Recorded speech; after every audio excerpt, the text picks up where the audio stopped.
Hello everybody, this is Alex0, and I am going to start a series of tutorials on the Hammer World Editor for Source games, TF2 in particular, but whatever. So, alright, I am assuming you have Source SDK and Hammer. If you don't, go buy Team Fortress 2, Half-Life 2, Half-Life 2 Deathmatch, Counter-Strike Source, pretty much anything made with the Source engine, and you'll get Source SDK. So, go do that. Anyway, so I'm going to assume you have that, and to access it, just go in here, go to Tools, and open up, you'll have to install first Source SDK, and then you'll get this, and then open up Hammer. Just double click on it. You can select what source version you want, 2006, blah blah blah blah. 2007, or 2009 is Team Fortress 2, which is what I'm using. So, alright, to start out with, let's just make a new file. Okay, and, alright, so this is what you will be using mainly to make all of your maps and everything. So, alright, let's just start out with making a simple room. So go over here, hit Browse, and this is your texture browser stuff. So let's type in, I don't know, brick. You can type in filter words here, and it'll give you everything with that filter. So it's it doesn't matter, this one. So now, if we want to draw a solid, they're called brushes in Hammer. So what we want to do is click this button, the block tool, or you can use the shortcut Shift B. Then drag here. And then when you're over in your render window over here, you can hit Z and fly around with the mouse and WASD so you can see what's going on in your map. Very helpful. Alright, so, and then, obviously you've got 3 different views here. You can make it thicker, different dimensions, etc., etc., move it around. You can zoom in and out with your mouse wheel and move around with the arrow keys.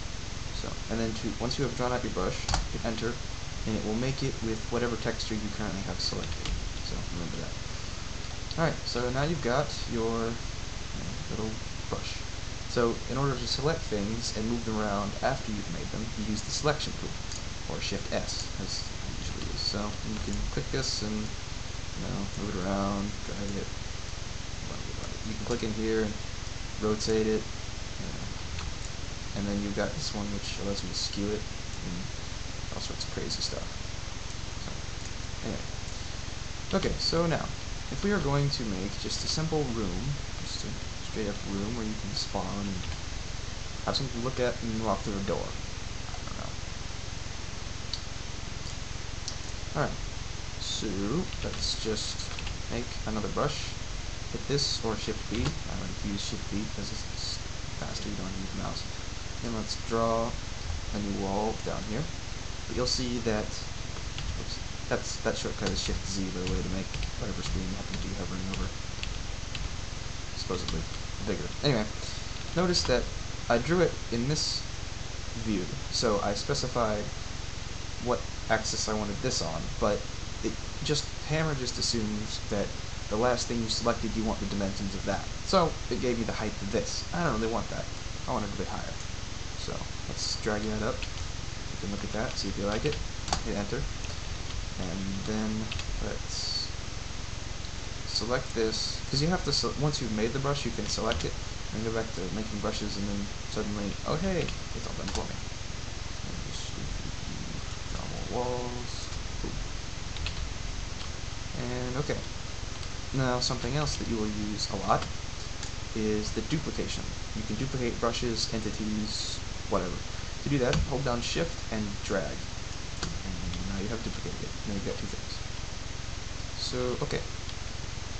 Now, first of all, one big thing that I'm going to mention first is, out here is the void. The way Hammer does collision checking and rendering and stuff, you don't want anything, you never want any leaks, which is you never want anything inside your map to be able to see that void.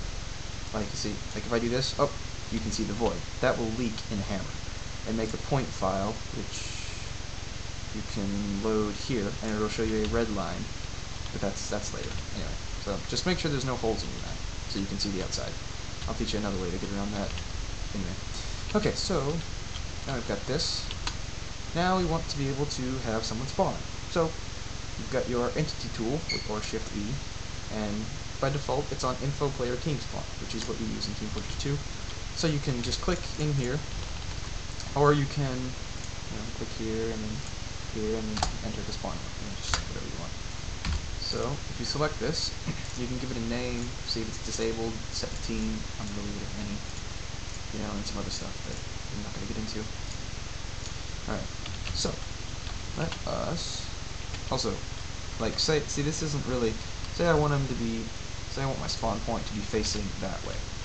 Well, you can click on it and then rotate it, but it's so hard to get it exactly straight, which is a lot of what you're doing with, like, if you're rotating brushes. So hit Control M. There. So now you've got rotate, scale, and move on your X, Y, and Z axis. I want to rotate along 90 degrees on the Z axis, and see, now he's facing the way I want him to. Okay, so now let's just make a wall and a door. Oh wait, I take that back. First we're going to retexture the floor. Let's bring up the texture editor, find floor. Okay, let's put this one. So, and to assign a texture, just select the brush you want and click this button right here. It is Apply Current Texture. There's no shortcut for that. So, whoops. So yeah, now there's a concrete floor. And so let's pick a different one. Let's see. Oops. Whatever. Yeah. No. Later. Get to that later. Okay. Now. Alright, so we've got that. Now, say we want to draw something with, and over here stores all the textures you've used in the past. Let's draw a new wall, dividing this in half. And if you want a smaller or larger grid, you can use the two brackets up and down to get smaller or larger. You can just figure out which one it is. And there is something that's, don't ever turn it off. It's right here, snap to grid. Always leave that on. And try to work at as high a grid level as you can, because it's so much easier to, like, say if you've got a leak, it's so much easier to see that than it is to see this. See, I mean, like that. See? You can barely see it. But it still leaks because it's not sealed correctly. So you can still see the outside, and you don't want that. So always leave that on. Of course, some people make maps that have it off, and I've never understood why, because it's just like it is. So sometimes you have to turn it off, but be very careful, and have it on as much as you can. Anyway, so, got our wall. Let's make the wall. And let us, so we want a door in the wall. So, I'm going to teach you about the carve tool, but you don't ever want to use the carve tool. I'm going to show you what it is, show you how awesome it is, and then show you something better. So, alright, so first, what you want to do, you want to make a brush, like say I want to carve this out of this wall. So then I'll go up here, hit tools, hit carve. Move this, there it is.